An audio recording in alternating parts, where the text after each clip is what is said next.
At my daughter's wedding, I overheard my son-in-law telling his best man that he had cheated on her and was only marrying for our family's money. So I just made one call, and right before he said, "I do," the police walked in. The look on Brad's face when those handcuffs appeared was worth every sleepless night I'd spent investigating this fraud. If you're watching this story unfold, subscribe and let me know where you're watching from. I love hearing from people who appreciate good revenge served ice cold. But let me back up 6 months, because this disaster didn't happen overnight. Brad Thompson was playing the long game, and unfortunately for him, I've been playing longer. It started when my daughter Sarah brought home what she called the perfect man. I'm 55 years old, and when something seems too perfect, it usually is. But Sarah was 32, successful in marketing, and I figured she could handle her own love life. Wrong again. Sarah and I have been tight since her father David died 5 years ago. David left us comfortable. His engineering patents and life insurance meant we weren't worried about money. House paid off. Sarah had her college fund turned into savings, and I had enough for comfortable retirement. We weren't flashy, but in Cedar Ridge, word gets around about who has what. Brad appeared like a romance novel character. Tall, dark hair, blue eyes that seemed sincere, and a smile that could sell ice to penguins. He drove a nice BMW, dressed sharp, and claimed to work in investment consulting. Fancy talk for, I help rich people shuffle money around. First Sunday dinner, I watched him work my dining room like a politician at a town hall, complimented my pot roast, asked intelligent questions about David's engineering work, showed perfect interest in family photos. He brought expensive flowers from downtown, not gas station carnations. "Mrs. Harrison," he said, taking my hand with both of his in that practiced way that immediately triggered my bullshit detector. "Sarah's told me so much about you. I can see where she gets her strength and grace." Grace. If he only knew my idea of grace was not telling him what I really thought of his oversized charm offensive. But Sarah was glowing, absolutely radiant in a way I hadn't seen since before David died. She hung on Brad's every word, laughed at jokes that weren't funny, and kept shooting me hopeful looks that screamed, "Please like him, Mom." So I smiled and played charmed future mother-in-law, because that's what moms do. We bite our tongues and hope our instincts are wrong. After dinner, while Sarah got dessert, Brad settled in David's chair like he owned it and started casual questions about our financial situation. How was I managing as a widow? Did Sarah help with expenses? Had we made investment decisions lately? Red flags were multiplying like rabbits, but I kept my voice sweet and answers vague. "We're managing fine, thank you." "I'm sure you are," he said with that practiced smile. "But if you ever want opportunities to make your money work harder, I'd happily review your portfolio. Family rates, of course." Family rates. We'd known each other 3 hours. When Sarah returned with my famous apple pie, Brad transformed back into devoted boyfriend. The man was a chameleon, and I suspected we weren't seeing his true colors. After they left, I stood washing dishes and trying to identify what bothered me about Brad Thompson. On paper, he was everything a mother wants for her daughter. Polite, charming, crazy about Sarah, financially stable, but I trust my instincts, and they were screaming that Brad Thompson was performing, not being himself. The question was, what was he hiding? As I dried the last plate, I decided to pay closer attention to Mr. Perfect. In my experience, men who seem too good to be true usually are. 6 months later, I'd be sitting in church listening to that charming man confess my daughter meant nothing more than a paycheck. Second dinner, Brad brought wine that cost more than my weekly groceries. Not complaining about good wine, but another puzzle piece that didn't fit his supposed income level. "This is lovely, Brad," I said, examining the Bordeaux that was probably older than Sarah. "Special occasion?" "Every dinner with your family is special, Mrs. Harrison," he replied smoothly. Politicians answer. "Sounds nice," says nothing. Sarah beamed like he'd recited Shakespeare. My daughter, who has a marketing master's and can spot sales pitches from orbit, was completely buying whatever Brad was selling. Love makes you stupid. During dinner, Brad shared work stories about helping high-net-worth individuals manage portfolios. He dropped investment firm names and mentioned clients with multiple homes and luxury cars. Sounded impressive and completely vague. "So who exactly employs you?" I asked, cutting through the charm. "I'm independent," he said smoothly. "Gives me flexibility to focus on individual client needs." Translation: he didn't work for anyone legitimate, and there was no way to verify his stories. But Sarah nodded like he'd explained quantum physics. While they admired my roses outside, I did what any sensible mother does: Googled him. Brad Thompson Investment Consulting returned millions of results, none matching our Brad. Added Cedar Ridge, got nothing. No business license, no professional certifications, no LinkedIn matching his description. For someone supposedly working with wealthy clients, Brad Thompson had remarkably little online presence, either very professional or very suspicious. When they returned, I was innocently sipping tea in my living room. "Mom," Sarah said, settling beside Brad with that particular glow, meaning news. "Brad and I think it's time for me to change my investment strategy." My tea paused mid-sip. "What changes?" Brad leaned forward with earnest concern. "Sarah mentioned she's keeping her inheritance in traditional savings. With inflation and market volatility, she's losing money yearly." Not wrong. But something about his delivery triggered my mother radar. "I'm assembling a conservative portfolio," Brad continued. "Nothing risky, just diversified funds and stable growth opportunities." "Sounds wonderful," I said neutrally. Sarah's always been money smart. What I thought: why is my daughter's 6-week boyfriend suddenly managing her finances? What I said: "I'm sure you'll make good decisions, honey. Because here's motherhood truth. Sometimes you must let adult children make their own mistakes, even when you see disaster approaching." Over following months, Brad became a fixture. Every family dinner, holiday celebration, community event Sarah attended. Charming to neighbors, helpful around the house, devoted to Sarah, surface-perfect boyfriend. But I noticed things. Casual questions about our finances, interest in David's inheritance details, Sarah's trust fund, our major purchases. Framed as concern, felt like reconnaissance. Then inconsistencies. Brad claimed Connecticut upbringing, but didn't know basic state facts any native would. Said Yale graduate, but couldn't name his freshman dorm. Mentioned wealthy background, but had working-class tells no polish could hide. I started mental lists of Brad's stories, checking consistency. They weren't. But Sarah was happier than since David died. Sleeping better, laughing more, discussing future plans. If Brad made her that happy, was I playing suspicious mother-in-law based on feelings? Answer: absolutely. Those feelings were about to prove very accurate. 6 months in, Sarah announced they were moving together. Brad found a great deal on a house across town. Rental supposedly perfect for testing domestic life.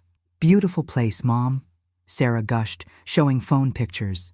"Brad knows the landlord, so we're getting way below market rate." Looking at clearly expensive home photos, I wondered how Brad secured such a deal. But I smiled and said I was happy. That night, alone for the first time in months without Sarah and Brad's laughter-filling rooms, I decided to discover exactly who Brad Thompson really was. My daughter might be love-blinded, but I wasn't. Something about Brad's too-perfect performance was setting off every alarm I possessed. Time for real detective work. 3 months after Sarah moved in with Brad, they announced engagement at my Sunday dinner table. I should have been thrilled. Sarah glowed, the ring was gorgeous, Brad seemed happy. Instead, I felt like watching a performance. "Mom, look!" Sarah practically shoved her hand in my face, where a stunning solitaire caught light. At least 2 carats, definitely real. "Beautiful, honey," I said honestly.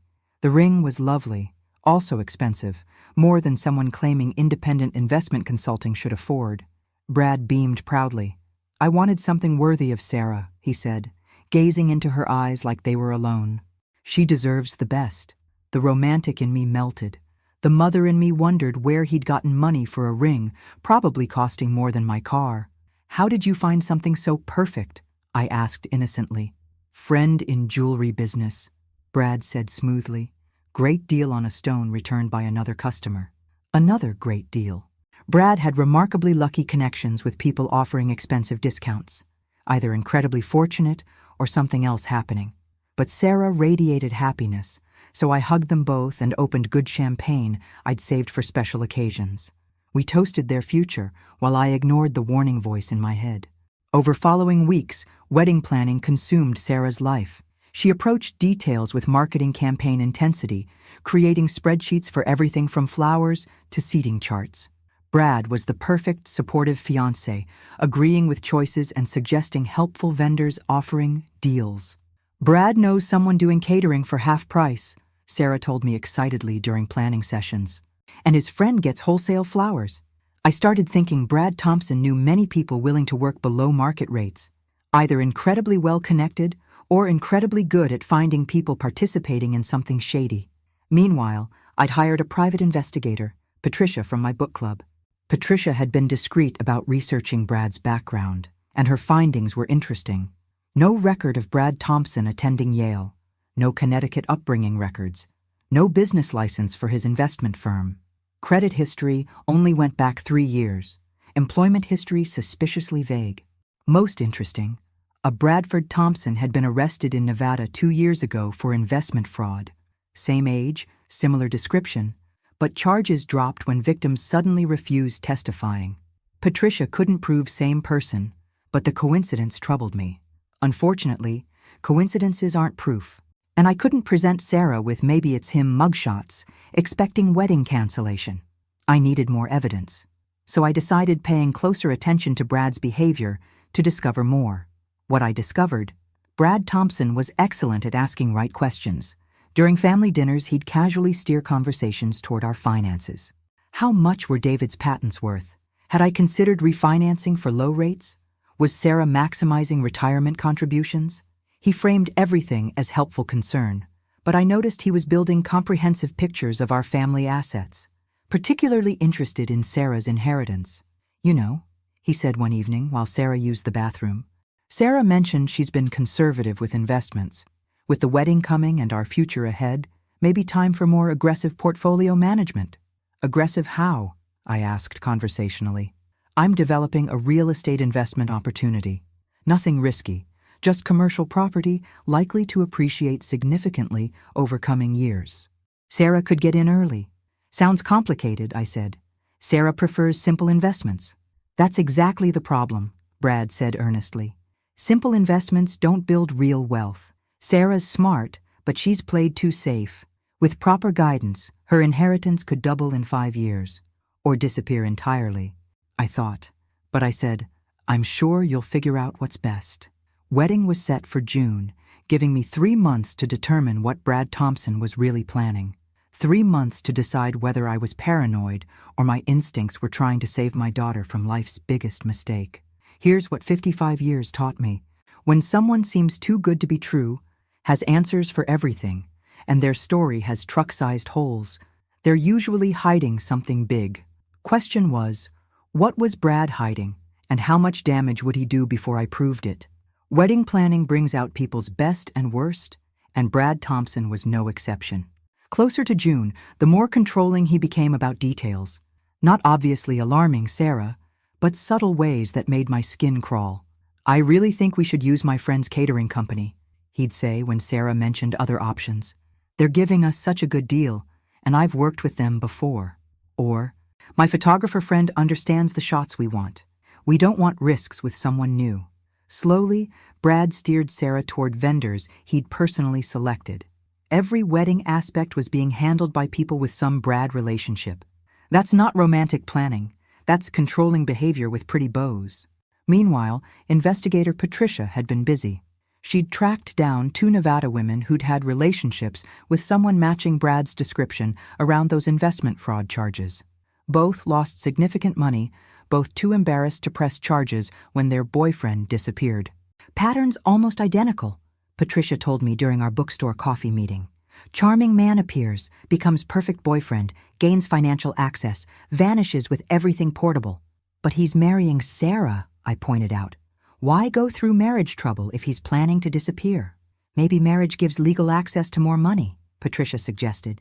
Or maybe he's planning longer cons. Get married, control finances, then disappear once he's cleaned out everything possible.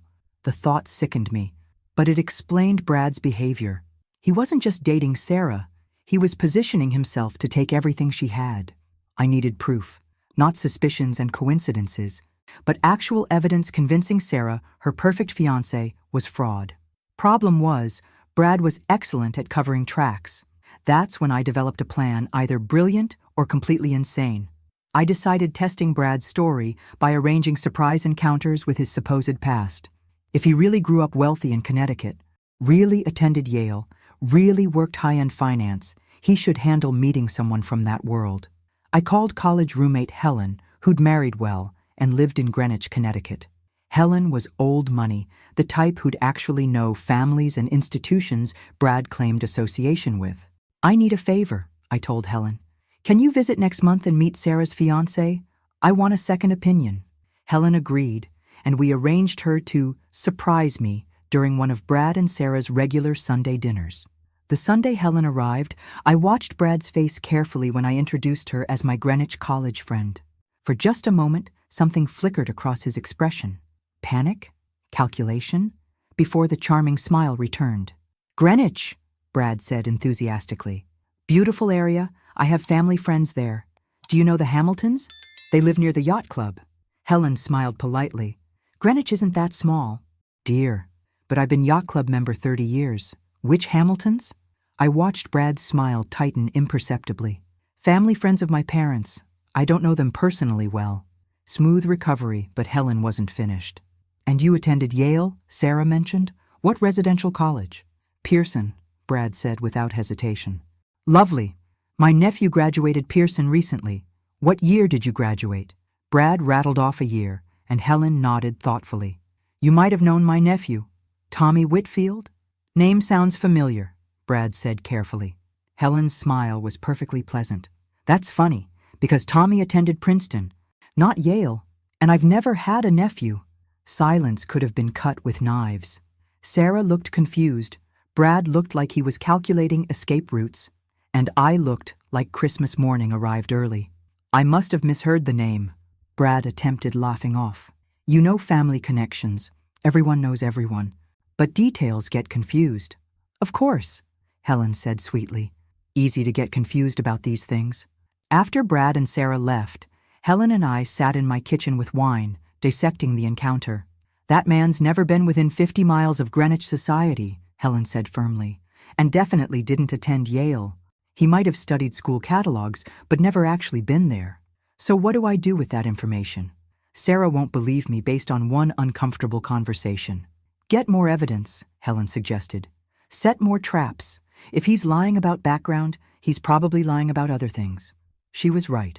I had 2 months until wedding to prove it. What I didn't know, Brad had already started cleaning out Sarah's accounts. 2 months before the wedding, Sarah casually mentioned during shopping that she and Brad had made exciting investment decisions with her inheritance money. "We found this amazing opportunity," she said, holding up a bridesmaid dress. "Brad's been working on it for months, and we finally got approved." My blood froze. "What kind of investment?" "Private real estate development. Luxury condos in Colorado Springs.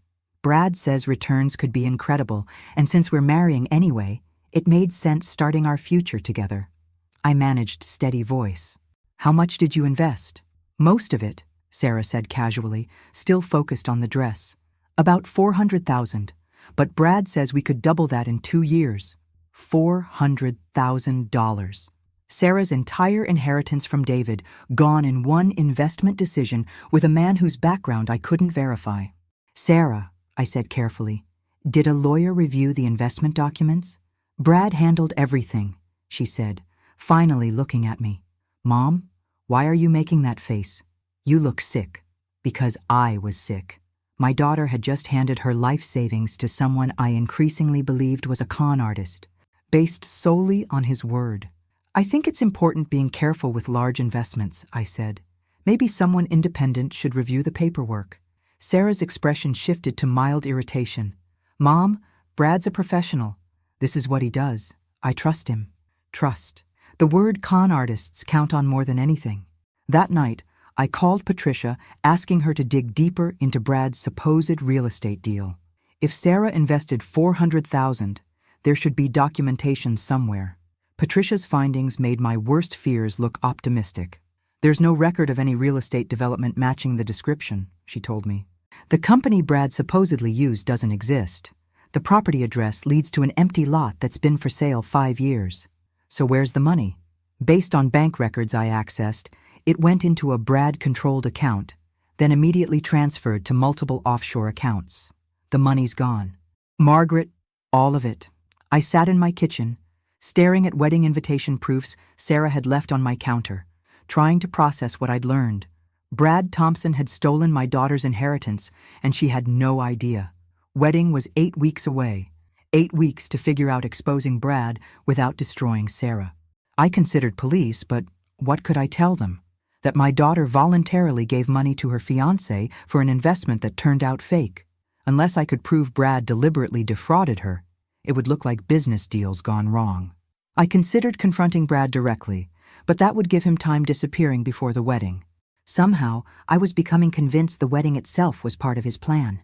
If Brad married Sarah, he'd have legal access to more assets. Her retirement accounts, her portion of my estate when I died, anything she inherited or earned during marriage. The wedding wasn't his con's end, just the next phase, which meant I had to stop it. But how do you convince someone the man they love is criminal when they're wearing his ring and planning their future? I decided setting one more trap. If Brad was the con artist type, I thought he wouldn't resist opportunities for more money, especially if he thought he was about to gain permanent family resource access through marriage.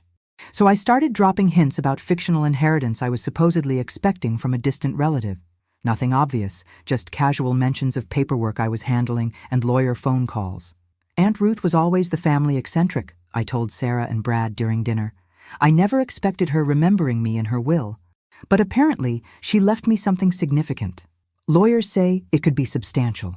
Brad's interest was immediate and intense. Wonderful news, Mrs. Harrison. Unexpected inheritances can really change financial pictures. Lawyers want meeting next week discussing details, I continued. Something about tax implications and investment strategies. I'd be happy reviewing any documents, Brad offered smoothly. These situations can be complex, and you want ensuring you're making right decisions. There it was, Brad Thompson offering to help me manage money that didn't exist. Over following weeks, I fed Brad carefully constructed details about my fake inheritance. The amount grew in my stories, and his interest grew along with it. He started asking pointed questions about estate planning, whether I'd updated my will recently, how I was thinking about leaving assets to Sarah. You know, he said one evening, after Sarah and I marry, it might make sense consolidating some financial planning. Family trusts can be very tax efficient. Family trusts controlled by Brad, no doubt. The wedding was 4 weeks away when I finally decided what I had to do. Time to set the ultimate trap. 3 weeks before the wedding, I did something making me either the best mother in the world or the most devious. I planted a listening device in Brad's car. Before judging me, let me explain. Patricia had law enforcement contacts, and one specialized in surveillance equipment. A tiny recording device, completely undetectable, that would pick up Brad's BMW conversations. This is probably illegal, Patricia warned, showing me how the device worked. So is stealing $400,000 from my daughter, I replied. I'm willing to take risks. I figured if Brad was really planning to con Sarah, he'd eventually discuss it with someone. Maybe his real partner, maybe another victim, maybe just phone calls arranging exit strategies. The device would record everything, giving me proof I needed to save Sarah. For 2 weeks, I listened to the most boring recordings imaginable. Brad talking to vendors about wedding details, mundane phone conversations with unidentifiable people, singing along to radio. Either he was the most innocent man alive or very careful about where he had sensitive conversations. Then, a week before the wedding, I hit jackpot. Brad was having lunch with someone called Danny, and their conversation was very enlightening. You sure about the timeline? Danny asked. Seems like you're cutting it close. Wedding's next Saturday, Brad replied. Soon as we're legally married, I'll have access to everything. Trust accounts, retirement funds, plus whatever the old lady leaves her when she dies. What about the $400 you already got? That's just appetizer, Brad laughed. Real money comes after marriage. Give me 6 months cleaning out everything I can access. Then I'll file for divorce and disappear. She'll be too embarrassed coming after me seriously. And if she figures it out before then? She won't. Sarah's completely under spell. She thinks I'm Prince Charming, and her mother's just suspicious old bat. By the time either realizes what's happening, I'll be long gone with everything they have. I sat in my kitchen, listening to my daughter's fiancé calmly discussing how he planned destroying her life, and felt rage unlike anything I'd ever experienced. Brad Thompson was about to learn what happens when you mess with a mother's child. But I needed more than recordings. I needed to catch him in the act, in front of witnesses, leaving no doubt about his intentions. Wedding was 6 days away. 6 days to orchestrate the downfall of a professional con artist who thought he was smarter than everyone else. I spent the next 3 days making careful preparations. First, I called Patricia, asking her to contact police friends about potentially arresting someone at a wedding. Then I called the venue asking about security procedures. Finally, I made a specific request to the ceremony minister. I need you prepared for unusual circumstances during the wedding, I told Reverend Mitchell. There may be interruptions, and I need you to delay the ceremony if necessary. Reverend Mitchell had known our family for years and trusted my judgment enough to agree without asking too many questions. The night before the wedding, I called Sarah checking final preparations. "I'm so nervous." "Mom," she said, voice bubbling with excitement, "but also so happy. I can't believe tomorrow I'll be Mrs. Thompson." "Are you sure about this, honey?" I asked one last time. "Marriage is a big step." "I've never been more sure of anything," Sarah said firmly. "Brad is everything I've ever wanted in a husband. I'm the luckiest woman alive." My heart broke slightly, knowing what I was about to do to her. But better a broken heart than a destroyed life. "I love you, Sarah," I said. "Whatever happens tomorrow, remember that everything I do is because I love you." "I love you too, Mom. You're going to love being Brad's mother-in-law. He thinks the world of you." If only she knew what Brad really thought of both of us. Wedding morning dawned bright and clear, perfect weather for what was about to become the most dramatic ceremony in Cedar Ridge history. I got dressed carefully, choosing an outfit appropriate for both weddings and courtrooms. Then I drove to the church, carrying my purse with the recording device inside and a cell phone programmed with the direct number for Detective Morrison, the police contact Patricia had arranged. Sarah looked beautiful in her wedding dress, radiant with happiness, about to be shattered. Brad looked handsome in his tuxedo, every inch the devoted groom. If I hadn't heard his conversation with Danny, I might have thought I was wrong about everything. But I had heard it, and in a few hours, everyone else would too. The wedding day atmosphere was magazine perfect. Cedar Ridge Community Church had been transformed with white roses and golden ribbons. Guests arriving in their finest clothes. Sarah was in the bridal suite finishing makeup, while I sat in the front pew, trying to calm nerves and review my plan. At 3:45, 15 minutes before ceremony start, I excused myself to use the restroom.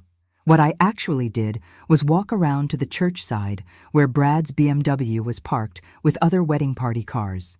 That's where I found Brad having a phone conversation confirming everything I'd suspected about his character. "Danny, it's me," Brad was saying into his cell phone, obviously thinking he was far enough from church that no one would overhear. "Yeah, in about 20 minutes I'll officially be married to my retirement fund." He laughed at whatever Danny said in response. "Trust me, this girl is so naive she'll sign anything I put in front of her. I've already got her to put most of her money into that fake investment. Once we're married, I'll have access to her retirement accounts, and I can start working on the mother's assets too." My blood pressure spiked, but I kept listening. "The old lady's got a house worth at least $300,000, plus whatever she's got in savings. Sarah mentioned life insurance money too. Give me 6 months and I can clean out everything they have." "What if they get suspicious?" Danny asked. I could hear him clearly because Brad had the phone on speaker, thinking he was alone. "They won't. Sarah thinks I walk on water, and even if the mother starts asking questions, who's going to believe I'm a con artist? I've got references, business cards, the whole setup. By the time anyone figures out what's happening, I'll be in another state with a new identity." "And you're sure about the timeline?" "After ceremony, we're having photos, then reception. I'll make sure to have conversations with the mother about helping her with finances now that I'm officially family. Plant seeds early, you know? Then tomorrow we're off on honeymoon, and when we get back, I can really start working on consolidating their assets." I'd heard enough, more than enough. I pulled out my phone and started recording, capturing the rest of Brad's conversation as evidence. "The best part is," Brad continued, Sarah's so desperate to be married that she'd probably forgive me even if she did find out. Her dad died when she was young, and she's got major abandonment issues. She'll do anything to keep from being alone again. That's when I stopped recording and started seeing red. Talking about stealing our money was one thing, but psychoanalyzing my daughter's vulnerabilities while planning to exploit them? Brad Thompson had just crossed a line he couldn't come back from. I walked back into the church and took my seat, checking my phone to ensure the recording was saved. Then I sent a text to Detective Morrison. "It's happening. Come now." At exactly 4 o'clock, the organist began playing processional music. Bridesmaids walked down the aisle in pale pink dresses, followed by the maid of honor. Then the music changed to traditional wedding march, and Sarah appeared at the church back. She looked absolutely beautiful and absolutely happy. For a moment, I wondered if I was making life's biggest mistake. What if I was wrong? What if Brad really loved her, and I was about to destroy my daughter's happiness based on misunderstood conversations and circumstantial evidence? Then I remembered the cold calculation in Brad's voice when he'd talked about exploiting Sarah's abandonment issues, and my resolve hardened. My daughter deserved better than a man who saw her vulnerabilities as opportunities. Sarah walked down the aisle on her godfather's arm, since her own father couldn't be there to give her away. She was glowing with happiness, and when she reached the altar and took Brad's hand, the love in her eyes was unmistakable. Brad was playing devoted groom perfectly. He looked appropriately nervous and deeply moved, and when Sarah reached him, he whispered something, making her smile. Reverend Mitchell began ceremony with traditional words. "Dearly beloved, we are gathered here today to witness the joining of Sarah Elizabeth Harrison and Bradford Michael Thompson in holy matrimony." I listened to familiar words and watched Brad's performance, knowing that in just minutes, everything was going to change. Ceremony proceeded normally through readings and homily. Sarah and Brad exchanged vows they'd written themselves, Sarah's heartfelt and genuine, while Brad's were perfectly crafted to sound romantic while committing to nothing specific. Then came ring exchange, and I could see we were approaching the moment I'd been waiting for. "If anyone present knows of any reason why this couple should not be joined in marriage," Reverend Mitchell said, reaching the traditional ceremony point, "let them speak now or forever hold their peace." This was it, my moment. I started to stand up, heart pounding, ready to play the recording that would expose Brad for what he really was. But before I could say anything, Brad's best man, a nervous-looking guy I'd never met before today, grabbed Brad's arm and whispered something urgently in his ear. And that's when everything changed. What Brad's best man whispered was, "Dude, there are cops outside. Like, a lot of cops." I could see Brad's face change, the charming groom mask slipping for just a moment to reveal the calculating predator underneath. His eyes quickly scanned the congregation, and when they landed on me, I saw recognition and fury flash across his features. He knew. Somehow he'd figured out that I was responsible for whatever was happening outside. "Is there a problem?" Reverend Mitchell asked, noticing the disruption. "No problem at all," Brad said smoothly, but I could see sweat beading on his forehead. "Just wedding day nerves." That's when I stood up. "Actually, Reverend Mitchell, there is a problem," I said loudly enough for the entire congregation to hear. "I have something very important that everyone needs to know about the groom." The church went completely silent. Sarah's face went white, and she stared at me in shock and confusion. "Mom?" she said, her voice barely a whisper. "What are you doing?" "I'm saving you from making the biggest mistake of your life, honey," I said, pulling out my phone. "Everyone here needs to hear what your fiancé really thinks about this marriage." Brad took a step toward me, his charming facade completely gone now. "Mrs. Harrison, I think you're having some kind of episode.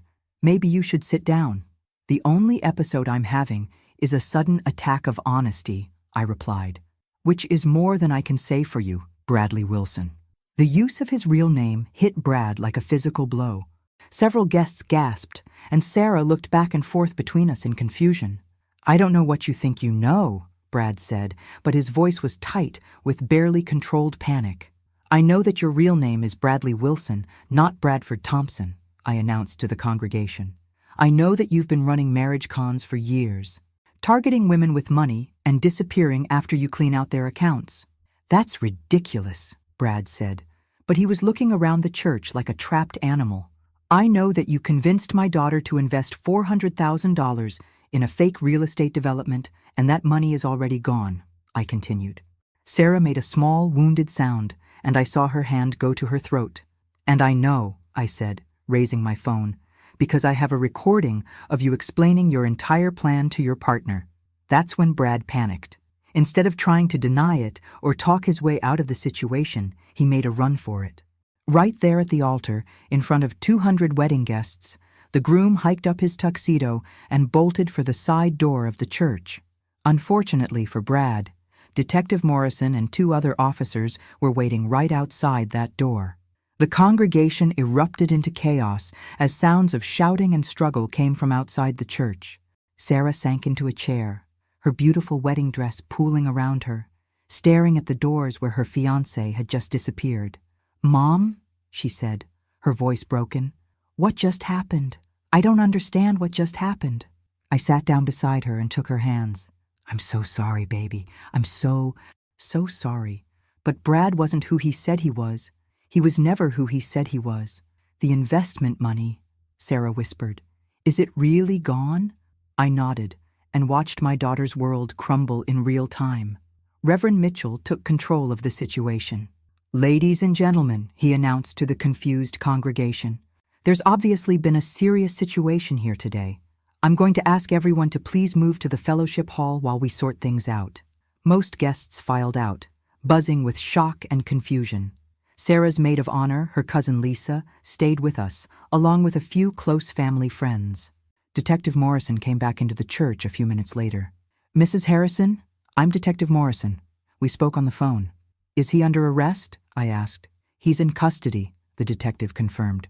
"We'll need statements from both you and your daughter, but based on the evidence you've provided and what we've discovered about his previous activities, he's going to be charged with multiple counts of fraud." Sarah looked up at the detective with tears streaming down her face. "How much trouble am I in?" "I gave him the money willingly." "You're not in trouble," Detective Morrison said gently. "You're a victim of fraud. The fact that you gave him money doesn't make it legal if he obtained it through false pretenses." "What happens now?" Sarah asked. "Now we build a case against him," the detective explained, "and we try to recover as much of your money as possible. Mr. Wilson has been on our radar for a while. You're not his first victim, but with your mother's evidence, you might be his last." As the detective left to continue his investigation, I sat with my daughter in the empty church, surrounded by white roses and shattered dreams. "How did you know?" Sarah asked quietly. "Mother's intuition," I said, "and a very good private investigator." "How long have you known?" "I suspected from the beginning," I admitted. "I've been investigating him for months." Sarah was quiet for a long moment. "The money Dad left me, it's really all gone?" "Most of it," I said. "But honey, money can be replaced. You can't." The aftermath of the wedding that wasn't became the biggest story Cedar Ridge had seen in decades.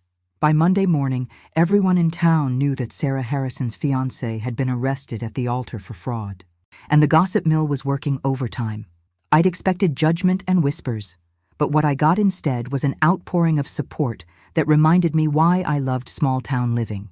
Neighbors brought casseroles, friends offered shoulders to cry on, and even people I barely knew stopped by to express sympathy and admiration for exposing Brad before it was too late. "You did the right thing, Margaret," my neighbor Dorothy told me as she helped clean up wedding gifts that would need returning. "That girl is lucky to have a mother who pays attention." Sarah was staying with me for a few days while she processed everything that had happened. She'd been remarkably calm, considering her world had imploded. But I could see pain in her eyes every time she looked at her wedding dress hanging in the guest room. Detective Morrison called Tuesday with an update. "We've made significant progress on the case," he told me. "Bradley Wilson has been using multiple identities for at least 5 years, and we've identified 7 other victims in 4 different states." "7 other women like Sarah?" I asked. "All with similar patterns. He targets women who've recently inherited money or gone through divorces with substantial settlements. Always the perfect boyfriend, always pushing for quick marriages, always disappearing once he's gotten access to their finances." "How much money are we talking about? Total damages across all victims?" "Over $2 million. Your daughter's case is actually one of the larger individual thefts. The number made me sick. Brad had stolen Sarah's inheritance like it was pocket change, and he'd been doing it to other women for years. What are the chances of recovery? I asked. Better than usual. Actually, because you caught him before he could disappear completely, we've been able to freeze several accounts. We won't recover everything, but we might get back 60 or 70%. It was better than nothing, but it still meant Sarah had lost over $100,000 to a man who'd never loved her. Wednesday, Patricia stopped by with additional information she'd uncovered about Brad's background. His real name is Bradley Wilson, and he's 34 years old, she told Sarah and me as we sat in my living room. He grew up in foster care in Nevada, dropped out of high school, and has a history of small-time cons going back to when he was 18. So, everything about his background was fake? Sarah asked. Everything. No wealthy family, no Yale education, no successful business. He learned to imitate upper-class behavior by studying it online and practicing on smaller targets before moving up to bigger cons. How did he know so much about investments and finance? I asked. He didn't really, Patricia explained. He learned enough terminology to sound impressive, but if you'd asked him detailed questions, his knowledge was very shallow. He counted on charm and confidence to carry him through. Sarah shook her head. I can't believe I fell for it. Don't blame yourself, Patricia said firmly. Bradley Wilson was very good at what he did. He studied psychology, learned how to identify and exploit emotional vulnerabilities. This wasn't your fault. Thursday, I got a call that surprised me. It was from one of Brad's other victims, a woman named Helen Morrison from Portland. Detective Morrison gave me your contact information, Helen explained. I wanted to thank you for stopping him. If you hadn't caught him when you did, he would have moved on to target more women. How much did he steal from you? I asked. $60,000. I thought I was investing in a wine importing business with the man I was going to marry. Helen's voice was bitter. He disappeared the night before our wedding, and I never saw him again. I'm so sorry. Don't be sorry. Be proud. You did what none of the rest of us could do. You stopped him. Your daughter is lucky to have you. After I hung up, I thought about Helen and the other victims. Sarah wasn't just one person who'd been hurt by Brad's lies. She was part of a pattern of women whose lives had been damaged by a predator who saw their love as a business opportunity. Friday, exactly 1 week after the wedding disaster, Detective Morrison called with news about Brad's arraignment. He's been charged with 7 counts of fraud in multiple jurisdictions, the detective told me. His public defender is trying to work out a plea deal, but with the evidence we have, he's looking at significant prison time. How significant? Probably 8 to 12 years, depending on how much cooperation he provides about any accomplices. It wasn't enough. No amount of prison time would compensate for what he'd put Sarah and the other women through. But it was something. That evening, Sarah and I sat on my back porch, watching the sunset and talking about the future. I keep thinking about what Detective Morrison said, Sarah told me. About Brad studying psychology to exploit people's vulnerabilities. What vulnerabilities did he see in me? It was a hard question, but an important one. You wanted to be loved, I said gently. You wanted someone to build a life with. Those aren't weaknesses, honey. Those are normal human desires. But I was so naive. I gave him access to everything without asking enough questions. You trusted someone you thought you loved. That's what people do in relationships. How do I ever trust anyone again? Sarah asked, and I could hear the fear in her voice. Carefully, I said. But you do trust again, because the alternative is spending your life alone, and that's not living, that's just existing.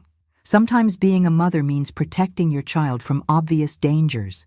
Sometimes it means protecting them from dangers they can't see coming. Charming men who lie as easily as breathing. I'd done my job. My daughter was safe, and Bradley Wilson was going to prison. 6 months after the wedding disaster, life had settled into a new normal.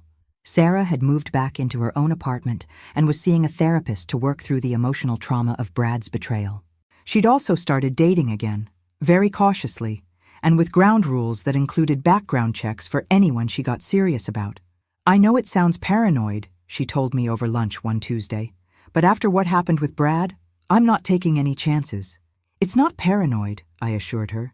It's smart. There's nothing wrong with verifying that someone is who they claim to be. The financial recovery had been better than expected. Between frozen accounts and assets that Brad hadn't had time to move, we'd recovered about $250,000 of the $400,000 he'd stolen. It wasn't everything, but it was enough for Sarah to rebuild her financial security. Brad himself had pleaded guilty to multiple fraud charges and been sentenced to 10 years in federal prison. His accomplice Danny had also been arrested and was serving a shorter sentence in exchange for his cooperation. 10 years isn't enough, Sarah had said when we heard the sentence. No, I'd agreed, but it's what we got, and at least other women won't have to go through what you did. The trial had been a media sensation, with reporters fascinated by the story of the con artist who'd been exposed at his own wedding. Several news programs had interviewed us, and I'd become something of a minor celebrity as the mother who'd saved her daughter from a marriage fraud. "You're famous, Mrs. Harrison," the grocery store clerk told me when a tabloid at the checkout featured a photo of me with the headline, "Super Mom Saves Daughter from Wedding Day Con Man." "Famous for being suspicious," I replied. Not sure that's the kind of fame I wanted, but the attention had led to something unexpected and worthwhile. I'd been contacted by several organizations that help fraud victims, and I'd started volunteering to speak at seminars about romance scams and how to protect yourself from them. "The most important thing to remember," I would tell audiences, "is that love shouldn't make you stupid. If someone is pressuring you to make financial decisions quickly, if their background doesn't check out, if your family and friends are expressing concerns, pay attention to those red flags." Sarah had started coming to some of the seminars with me, sharing her own experience to help other women recognize the warning signs. "I thought I was smart enough not to fall for something like this," she would say. "But con artists are professionals. They study psychology, they practice their techniques, and they're very good at what they do. The key is verification. Check their story, check their background, and don't let anyone rush you into major decisions." The seminars were therapeutic for both of us, turning our painful experience into something that could help other people avoid similar trauma. One evening in December, almost exactly a year after Brad had first appeared in our lives, Sarah and I were decorating my Christmas tree when she brought up something that had been on my mind too. "Mom, can I ask you something?" "Of course. Do you think Dad would have seen through Brad's act?" I considered the question carefully. David had been a good judge of character, but he'd also been more trusting than I was. "I think your dad would have asked more questions about Brad's work," I said finally. As an engineer, he was always interested in details, and Brad's explanations about his business were very vague. Dad might have pushed for specifics that would have exposed the lies. "I miss him," Sarah said quietly. "I keep thinking that if he'd been alive, none of this would have happened." "Maybe not. But you can't live your life wondering what might have been different. What matters is that we got through it, and we stopped Brad from hurting anyone else." "I'm proud of you, you know," Sarah said, hanging an ornament on the tree, "for trusting your instincts, even when everyone thought you were being overprotective." "I'm proud of you too," I replied, "for surviving something that would have destroyed a lot of people, and for turning it into a way to help others." As we continued decorating, I thought about how much had changed in the past year. Sarah was stronger now, more cautious, but not bitter. I discovered that I was capable of playing amateur detective when necessary. And we'd both learned that sometimes the most dangerous predators are the ones who look like Prince Charming. "You know what?" Sarah said suddenly. "What?" "I'm glad it happened." I stared at her in surprise. "You're glad you almost married a con artist?" "No, I'm glad you caught him before I actually married him. And I'm glad we learned what we're capable of when we need to protect each other." She was right. As painful as the experience had been, it had also shown us both that we were stronger than we'd known. "Just promise me one thing," I said. "What's that?" "When you do get married, to someone whose background we've thoroughly investigated, let's have a very quiet, very small ceremony." "Deal," Sarah said, "but I reserve the right to invite at least one reporter, just in case we need a witness to another arrest." We both laughed, and I realized that we were going to be okay. 2 years later, I was sitting in the same church where Sarah's wedding disaster had unfolded. But this time, the atmosphere was genuinely joyful. Sarah was getting married again, to David Martinez, a teacher she'd met at one of our fraud prevention seminars. Unlike Brad, David had been thoroughly vetted by both me and the private investigator I'd kept on retainer. His background checks out completely, Patricia had assured me after her investigation. Born in Cedar Ridge, went to State University, been teaching at the same high school for 8 years. No secret identities, no mysterious financial dealings, no history of fraud. He's exactly who he says he is. Almost suspiciously normal, I'd joked, but I was relieved. David had proposed after a year of dating, but not before sitting down with me for what he called the interrogation. Mrs. Harrison, he'd said during a family dinner, I know that Sarah's previous experience has made this family cautious about trusting people. I want you to know that I understand that, and I'm prepared to answer any questions you have about my background, my finances, my intentions, or anything else you want to know. I'd appreciated his directness, and over the following months, I'd come to genuinely like David. He was kind, funny, and clearly devoted to Sarah. More importantly, he understood what she'd been through and was patient with her lingering trust issues. The new wedding was everything Sarah's first attempt hadn't been: small, intimate, and absolutely authentic. 30 guests instead of 200, wildflowers instead of exotic arrangements, and a groom who was genuinely nervous instead of performing nervousness. Dearly beloved, Reverend Mitchell began, and I felt my shoulders tense automatically. The last time I'd heard those words in this church, they'd been followed by one of the most dramatic scenes in Cedar Ridge history. But this time, when Reverend Mitchell reached the part about objections, I remained seated and silent. No one interrupted. No one ran for the exits, and no police officers appeared. David and Sarah exchanged rings and vows that they'd written themselves, and when Reverend Mitchell pronounced them husband and wife, the only surprise was how perfectly normal everything was. At the reception, held in my backyard with catering from the local deli, I found myself talking to Detective Morrison, who'd become something of a family friend after the Brad Wilson case. Any word on how our favorite con artist is doing in prison? I asked. Brad's been a model prisoner, apparently, Detective Morrison said. He's teaching financial literacy classes to other inmates, which I find ironically appropriate. Teaching them how to steal money? Teaching them how to manage money legally. Actually, turns out he really did learn a lot about finance during his con artist years. The warden says he's quite good at it. Think he's actually reformed? Detective Morrison shrugged. Hard to say. Con artists are good at playing whatever role they think will benefit them. But he's got 7 more years to figure out who he wants to be when he gets out. Later in the evening, as the reception was winding down, Sarah pulled me aside for a private conversation. Mom, I need to tell you something. What's that? I got a letter from Brad last month. I felt my blood pressure spike. He contacted you from prison? Is that even legal? It's allowed, apparently. He wanted to apologize. And I wrote him back. I stared at my daughter in shock. You wrote back to the man who tried to steal your life savings? I told him I forgave him, Sarah said calmly. Not because he deserved forgiveness, but because carrying that anger was hurting me more than it was hurting him. I thought about that for a moment. How do you feel now? Free, Sarah said simply. For the first time since all this happened, I feel completely free of it. I looked across the yard at David, who was helping clean up tables and chatting easily with our neighbors, and I understood what Sarah meant. The Brad Wilson chapter of our lives was finally, truly closed. You know what I realized today? Sarah continued. What? Brad actually did me a favor. I raised an eyebrow. How do you figure that? If I'd married him, I would have spent years in a fake marriage with someone who didn't actually love me. Instead, I'm married to someone who knows exactly who I am and loves me anyway. Someone who thinks my paranoia about background checks is endearing rather than annoying. When you put it that way, I suppose Brad did do us all a favor, I said. Though I still think 10 years in prison wasn't enough. Mom? Yes? Thank you. For trusting your instincts, for investigating him, for saving me from making the biggest mistake of my life. Thank you for forgiving me for ruining your first wedding. You didn't ruin it, Sarah said firmly. You saved me from it. There's a difference.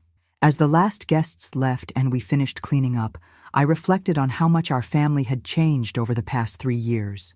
We'd been tested by betrayal and fraud, but we'd emerged stronger and wiser. Sarah had learned to trust her own judgment while still remaining open to love. I'd learned that sometimes being a protective mother means being willing to be the villain in your child's story, at least temporarily. And we'd both learned that the most important thing in life isn't avoiding all risks. It's learning to recognize which risks are worth taking and which ones are just dangers disguised as opportunities. That night, as I went to bed in my quiet house, I felt a deep sense of satisfaction. My daughter was married to a good man who loved her genuinely.